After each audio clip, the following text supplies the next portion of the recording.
doing is they're trying to brainwash society to think that that's how women are supposed to be. And this is dangerous because then we have women who go out there who think they're men and they wind up getting hurt, they wind up getting raped.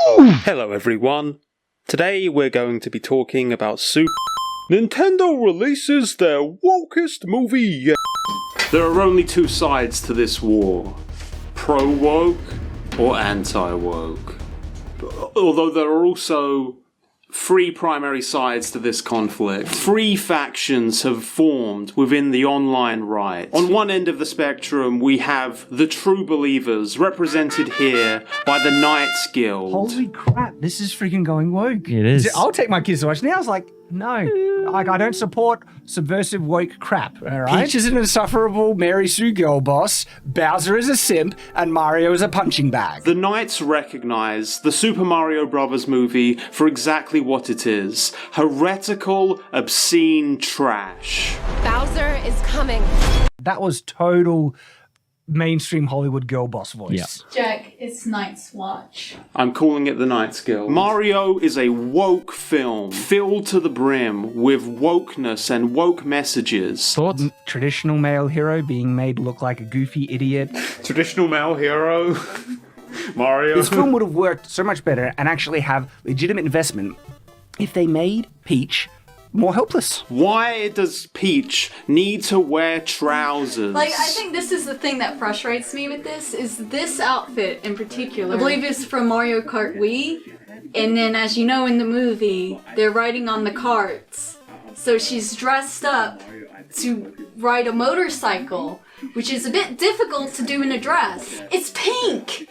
It's pink! What the... It's also form-fitting, you know, and she has like a She has fairly curves. yeah. She has curves, like a real woman. So it's like, what's the problem? She's wearing heavy makeup. Yeah. He's literally angry. Yeah. Why is Mario now a beta male? And if they show it that this is difficult, and then Mario nails it because of his natural ability, and then he gets the power-ups on top, she's like, you could actually save us, Mario, we need your help. See how it's building his character now? She needs to be saved. On the other side of the spectrum, we have the heretics themselves, represented here by Paul Joseph Watson and Steven Crowder, who actually believe that the Super Mario Bros. Movie, super feminist sisters, the movie, is in fact anti-woke. Global opening? Yeah, not so good. And Mario did 377 million? Some would say that's more. Oh my gosh. Everybody knows it's going to be endless lecturing. That's why Top Gun did so well. Yeah. Because Mario and Luigi are white men. Here's Mario and Luigi, two white men. Record box office figures. Maybe diversity isn't such a strength after all. See, I was supposed to do a video about the whale this week, but then this conversation happened, and now I just can't. Ever been borderline non-functional one day and wish someone sent you a giant box of things to cook so you didn't have to choose between the grocery store, overpriced takeout, and that one unlabeled can that lives permanently in the back of your pantry? HelloFresh has got you covered. This week they sent me a host of tasty meals to throw together quick and easy. Burritos, potato and mushroom bowls, and delicious tortelloni. I like HelloFresh because I have ADHD and I'm incredibly bad at organizing my life, and HelloFresh helps me cut down on at least 3 of the things that slow me down on a day-to-day basis, until they introduce HelloFresh Clean Clothes Delivery and a HelloFresh box to shower in. Keep your taste buds on your toes with 40 recipes and over 100 seasonal and convenience items to choose from every week. And best of all, if you follow the link underneath this video, you'll get your HelloFresh order at a massive discount. Just go to HelloFresh.com and use code JackSaint50 for 50% off, plus your first box ships free. That's free food. Once again, that's HelloFresh.com with the promo code JackSaint50. Try yours today. Two white men battling the tide of worldwide cinema, a worldwide push against the white man, represented by Mario and Luigi. Two white male cartoon characters. Yet still, they pushed back. Despite what the critics said, despite what the critical cabal said with their message that they want everyone to listen to. This is a good example of, there's a disconnect between the critics and between the average viewer, right? Observe again the two worlds that we now live in, where cultural commissar official movie critics savage the film, presumably partly because it refuses to be a vehicle for the message, while ordinary punters who actually vote with their wallets by going to see the film in the theatre love it. I'm definitely not dog whistling about any particular thing. This is a Mario Brothers film, and they're in the center and the enlightened ones, represented here, of course, by Tim Pool. It is in line with what you'd expect from feminist, leftist perspectives in movie writing. In fact, there's a point in the movie where Peach literally says Mario is nobody and they cheer. Now, Tim recognizes that there is some wokeness in the Mario Brothers movie. He rated it a woke 6. In terms of how woke the movie is, I'd give it a 6. Meaning, when he was talking about his friends after, they were saying like, oh, this was like a good movie or whatever, and then he was like, pfft. I mean, okay, woke 6. We were all talking about this afterwards, and I've seen the people writing online that in the end, Mario and Luigi saved the day. Well, first and foremost, Princess Peach was the one who was fighting Bowser the whole time, who was leading the people. Mario was a nobody who was incapable of doing anything. He was the goofy sidekick who kept going when failing. And what I hear is like, well, but it was a team thing. I'm like, dude, come on. At a certain point in his review of the film, Tim Pool seems to slowly switch the definition of woke into the definition of different. He kind of just explains things about the film that are different from things that had been pre-established in the Mario Brothers franchise. And after Mario fails, she says, you were close enough, I guess. No kidding. Mario fails. No joke. Literal plot point. Then he gets on this other track that's more like woke is like just when Mario fails in some way. The scene which stood out to me is when we're on the Mario Karts and they lose. Mario loses. He only defeats Donkey Kong in battle because he gets a cat suit. Only through the power of magic are they able to actually get anything done. So I think Tim doesn't think that Mario uses power-ups. I don't know if Tim thinks that was something that was introduced in the movies, but he seems to be upset by the idea that Mario needs to use power-ups. In every Mario game, let's talk about Mario 64 or, Mario Galaxy or whatever. Mario doesn't accomplish things through power-ups. There are stars that you can't even get without power-ups. What the fuck are you... Just the most basic lie. There's so many criticisms that I thought maybe I would encounter, but the idea that Mario uses power-ups was just not one I expected. The woke Mario movie is one where Mario has flaws. I think he should fight a giant ape, but he can't use any tools because that's cheating. Tim Pool isn't Mario. He's not perfect like Mario is. The player failed, but in Tim Pool's eyes, Mario has never failed. And on the other side, of course, we have people like good old Geeks Plus gamers. I'm tired of the marketing. I'm tired of the wham and respect. Twig of Yoo-hoo for the working man. He eats his chocolate milk before he can react to the Captain Marvel trailer. You are boring as hell, bro. Like, it's seriously bad. Jack Saint, whatever his name is. And unfortunately, he's just not entertaining enough to hold anybody's attention. Is this why you're a male feminist? Is this why you can't get laid? Who like the movie, but also feel that, it's neither on any extreme of the spectrum. It's not like a profoundly woke movie. It's not a profoundly anti-woke film.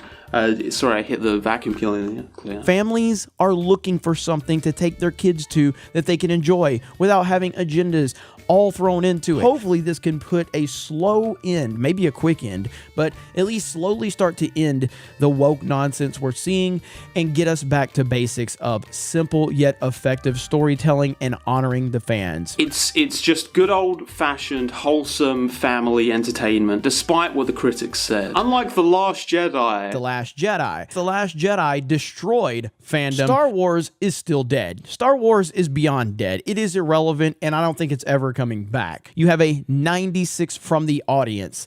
And again, that is the complete opposite of something like this. It's been years and years of hell. Which, Jeffrey, if you're listening right now, it's been 6 years. Please.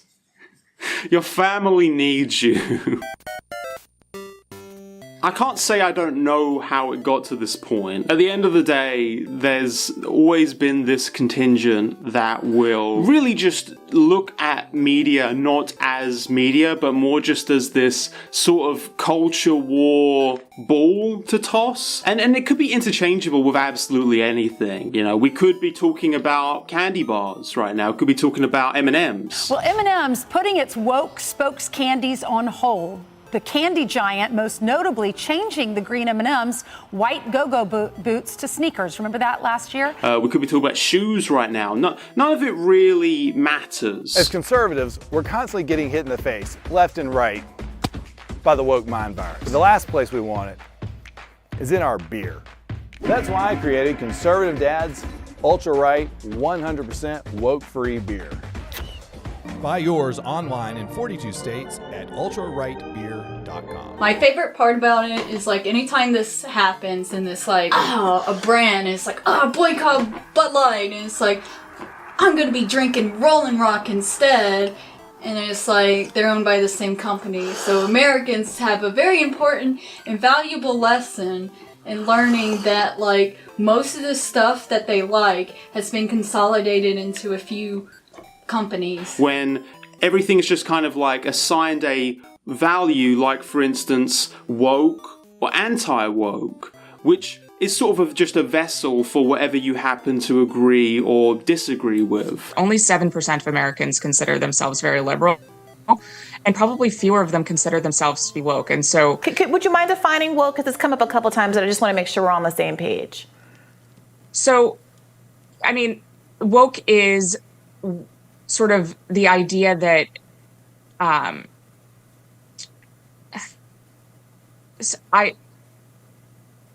this is going to be one of those moments that goes viral. It's hard to explain in a 15-second soundbite. Yeah, look, time. It's something that's like definitely frustrating for me personally, because I do like to do these kinds of like political analysis type things of media. I think there's a lot of fun that can be had with that. You can end up maybe like getting a new perspective on something, maybe learning a thing or two, but you know, while doing something or talking about something that's actually kind of entertaining. And if life can be a little bit more interesting and entertaining while we are still maybe thinking about certain things, that can be cool. That's why, for instance, if you ask for Jack Saint's opinion on this, he'll probably say something like, it is a fundamentally imperialist film. Peach's power rests on a monarchy, and it's suspiciously on a racially based hierarchical monarchy, in which she seems to have power purely because she's a human among toads. And this goes unquestioned throughout the film.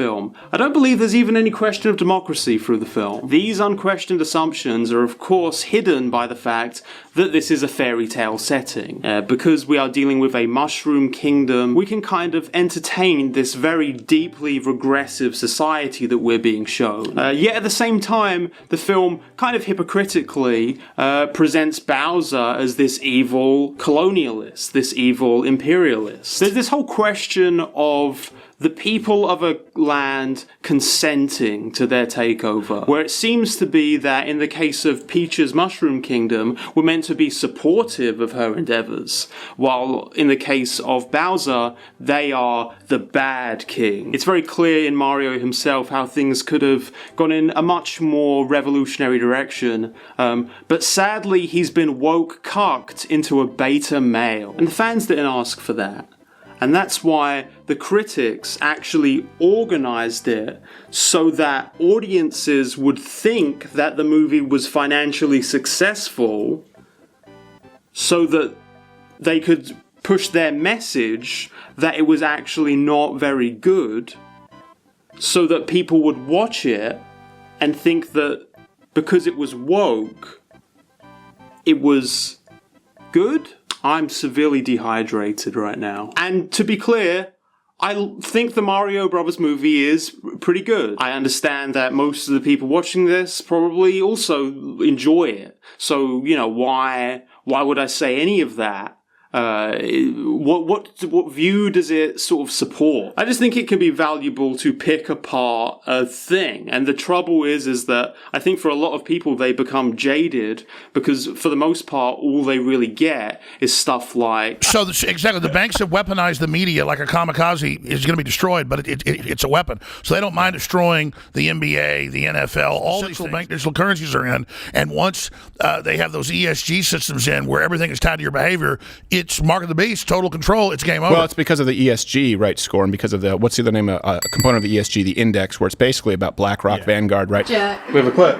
Here's the clip that we're going to... Okay, I'll show you it next time. And they start to get this attitude that really any attempt to meld some kind of like cultural or political analysis onto a piece of media is just that. It's just team sports. Hey, here's why this thing that I like supports the politics that you believe in. You can gain something through understanding something without just trying to distort it to fit to your own warped narrative. Who are these critics and what is their message? It's not that the elite always says the thing is good or bad. It's that the elite will have the wrong opinion. The elite decides the wrong opinion on purpose. They say, no, The Last Jedi's good. Okay. No, the Mario movie's bad, even though the audience is no better. The Super Mario Brothers movie is a colorful, albeit thinly plotted, animated adventure that has about as many Nintendos as Nintendon'ts.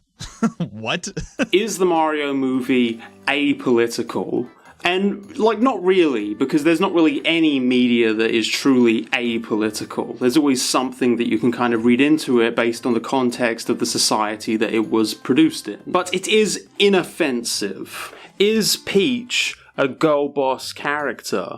Well, I mean, throughout the film she is shown as being fairly competent, as she is shown in a lot of the games. Mario is shown as being kind of a bumbling slapstick character, or also as he is often shown. It's maybe a little bit of a different characterization, but different isn't automatically a criticism, right? To turn that into a specific criticism, you would have to just sort of think that women should be shown in subservient roles. And obviously nobody here is actually arguing that. Kids will respond, they naturally subconsciously respond to these tropes. Boys love to be the heroes, okay? They love to save the damsels in distress. And girls, guess what? They also love to be saved, all right?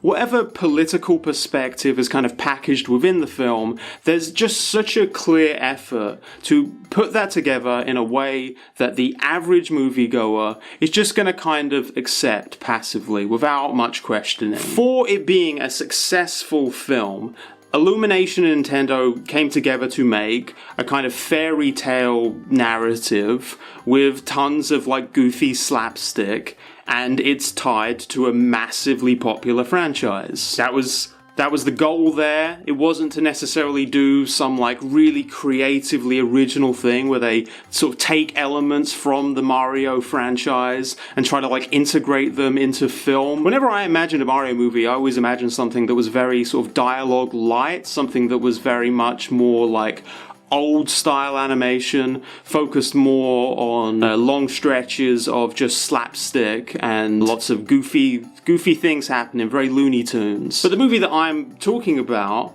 would not have been inoffensive. It would have been a little bit strange for an audience of kids that have mainly been primed by other Illumination films. You know, you can do creatively interesting things, like Puss in Boots 2 is phenomenal. But the risks that it's taking are, of course, like inch steps. It's an interesting use of animation techniques. The story maybe goes to some places that you wouldn't necessarily expect from like a DreamWorks animated film. It's still a Shrek franchise film. Super Mario Brothers, the movie, overall, on the spectrum of Nintendo weird to Illumination film, it's probably erring more towards the Illumination side. But at the end of the day, that was probably the product that was always going to succeed. An inoffensive product is not the same as an apolitical product, because at the end of the day, what is considered to be inoffensive is always based on a political reality.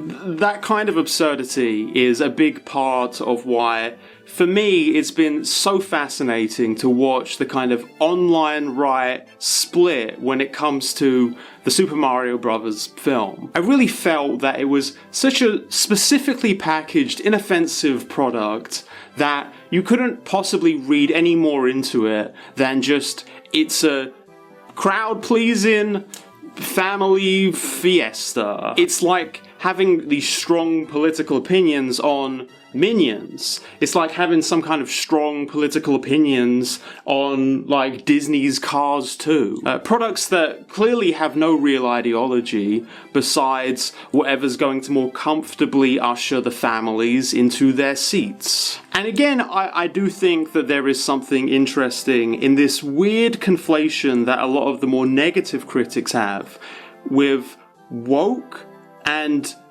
different. As if any kind of variation, any kind of updating of the material, in and of itself indicates some kind of seedy, woke message going on. The idea that Mario can't be like this goofy, Chaplin-esque slapstick guy who's constantly like tripping over himself, and this being some kind of like coded anti-masculine or like pro-woke thing. You got Peach just taking charge right there. Like right at that moment right there, when I saw that, I was thinking Bo Peep from Toy Story 4, Ray Skywalker. But it is impossible to not be alarmed by these things in current day Hollywood. It's absolutely impossible. It seems like a powerful brainworm. Look, like right there, she just has this confidence. You know, she's just standing there with all this confidence. Again, I hope I'm wrong. I think it's important to understand that we can talk about the sort of cultural or political connections that pieces of art have to the world around us. I think you can sometimes get some interesting things out of that, and that we should avoid being sort of overly jaded by these grifters, these people that have no authentic interest in any of the things that they're talking about, even when the thing is Mario, a thing that is kind of on the same level as liking pizza. I think it would be Alex Jones who put it best when he said, "No, you need help, Mario." Okay, let's just. This is good. You damn drug pusher. Get the hell out of here. Okay, all right. Well, you know what? We've learned our. Some time ago on this channel, we were talking about the film Captain Marvel. You might not remember because it's a video where I decided to do an impression of the YouTuber Sean for the entire run.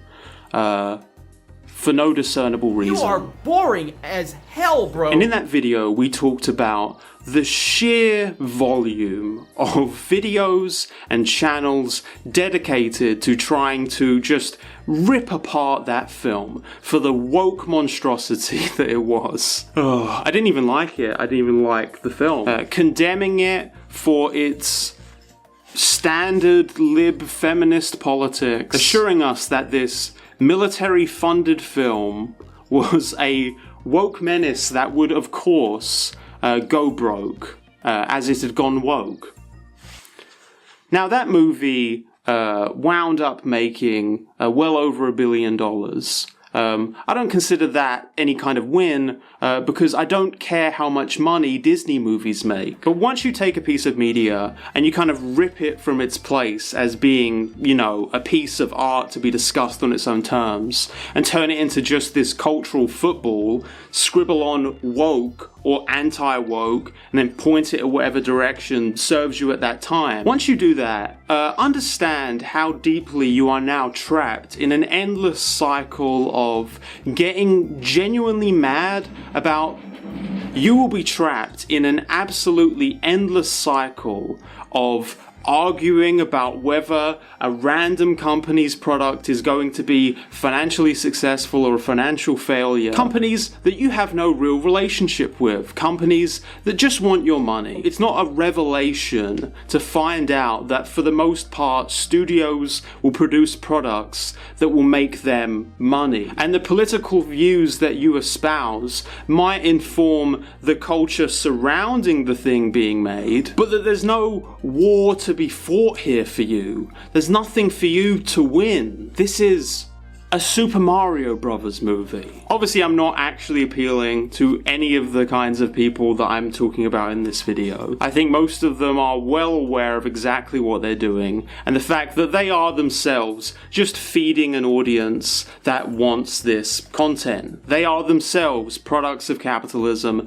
They are corporations who just want to make money, less expressing sincere beliefs as expressing whatever it will be that will pull an audience at that particular time. The audience they think will be the most lucrative specifically.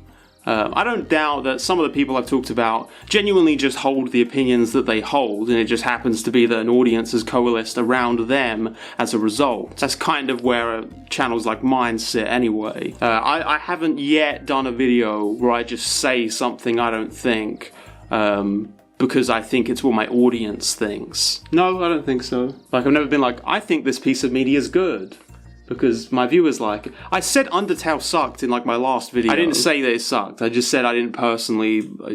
We really shouldn't talk about this. Kind of lost the thread here, but I really just urge anyone who might end up being pulled into these kinds of things to just take heed.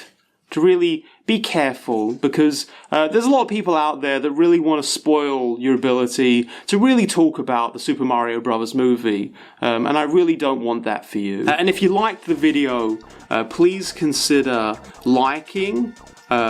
Is favoriting still a thing? And subscribing. And if you really like the videos, please consider backing us on Patreon. We have a lot of visa-related expenses coming up, and they're very scary. Some people might want to know who my favorite Mario Brothers character is.